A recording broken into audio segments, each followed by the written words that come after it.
abatulaba ku Cosfax 256 tubaniriza nate olwaleero kintu kyanjawulo nnyo nange kinsuseeko naye nga gwe kyobomanya ati buli kimu kyeweetaaga kyoyagala okumanya ku artists baffe abayimbi n'ebirala entertainment industry okutwaliza wamu olina kusubscribinga kulikinga kunyiga kade ne tuba nga tutambulirawo oteka mu Sente ba higher level tour and travel agency Desemba no tugenda Jinja twejjako stress twambuleko Jinja ng'ennaku z'omwezi 19 omwezi ogwa Desemba paka ng'ennaku z'omwezi 2 tosigalira leka twambule naawe ku mulundi guno olugendo lwa kiro kimu n'ennaku 2 tugendako ku Itanda Falls ku Source of the Nile ne mu lubiri lw'Ebusoga tuli kubeeta abasoga bali e Kampala ni mu Buganda yona mwide tujje tulambule ku Busoga tujje tubone kuyise bantu tubone ku kyabazinga waife omutwe gwaife nga tujja kwira ni certificate ya Busoga bana mwide n'ebifo ebirala bingi ebisangibwa Jinja Sekinoomu wakusasula emitwalo 2 gyokka ng'owoyise n'ekijujulu ojja kusasula emitwalo 3 nga kwe kuli entambula okulya okusula wamu n'okusasula ebifo bye tunaalambula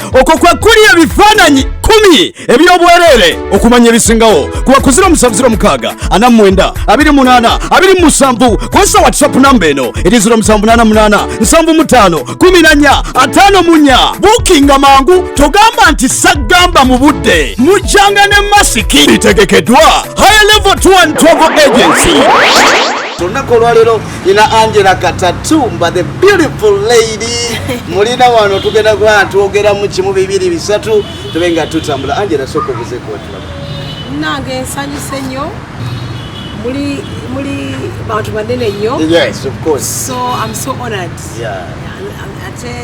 I'm greeting all the audience worldwide. Oh, yeah. So mwebale nnyo mwebalire ddala. Yeah. Tugenda n'okwogera leero Oluganda. Njagezaako n'embogo njazikuba but just mugumikirize nange. Bakuzaala ludda? Nairobi, Kenya. Oh, okay, yeah. fine. But I'm Ugandan kubanga my parents are Ugandan. Hey, your parents are Ugandan. Yes, so the Tata wange is was Yafa 2017. Okay, sorry. May you rest in peace, my sweetheart. Papa wange, he's the Tata we yaba abadde mu Nyankole. Yeah. Then mama we Ethiopia. Your grandmother. My grandmother. Where is your home? My home is in Mbarara. Because of my grandfather. Okay. That's why we have a Nyankole. Oh. Yeah. So, do you travel back to Nairobi? Maybe sometimes, the last time African Union had invited me for a conference. Oh. Okuyogerera my NGO Angella Katatumba. NGO yange we my music. Yep. My music. Your brand. My brand to raise awareness for the people who are struggling. Yeah. The sick, the lame, the dumb, the deaf, the less advantaged. My NGO eyamba abantu babimanyi abangi bamanyi my NGO Angella Katatumba Development Foundation. Then when I came back to Uganda 2005 nga ndi ku holiday natandisa nenkola some songs. I worked with Isaac Ruchi. Nenkola Oluyimba I Live For You, which was my biggest hit.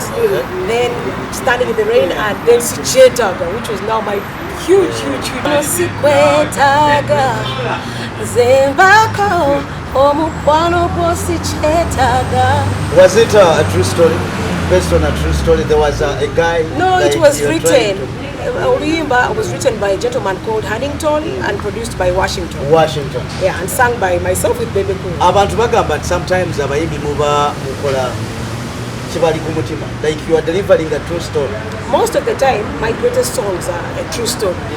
But this one was written for me, so the writer. Yakolera bulungi. Bebe yakusasuza sente to do a collab with him, or it was just passion. Yeah. We were badde nkola ne Washington, then Washington namuyita nagamba nti no banange waliwo muwala inedo rose. Yes.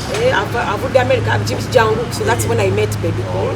Nasima the song. Nagamba katujimbe fembi negamba no problem kubanga at the time baba de on top. Right, sizo Oluyimba zali zitya.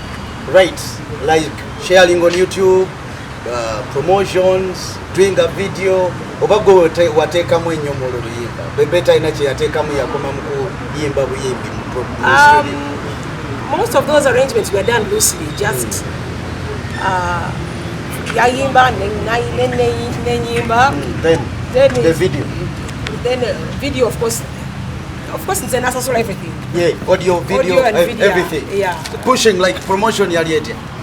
It was me and whenever we would get a chance to promote, to perform this song. Okay, kati yo tuveyo Angela tudeku Daddy Andre doing Tonerabira. Okay. Yeah, awo njagala.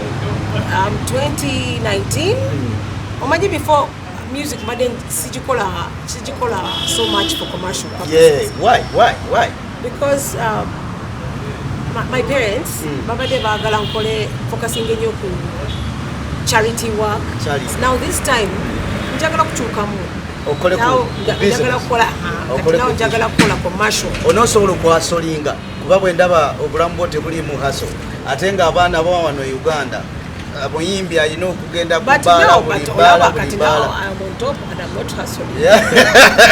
It's about working smart, not working hard. Yeah. So let them work smart, right? I mean, work hard also, yes, it's important. Yeah. But also work smart. Like I think it's so important to know the right project at the right time. Know it's not just a matter who to help you out, who to work with. Yeah. It's business. Many music is business. So even in business, it's all about strategy. Otya okusanga Daddy Andre. Now, 2019, I started working with Tony Ocean, who's my manager.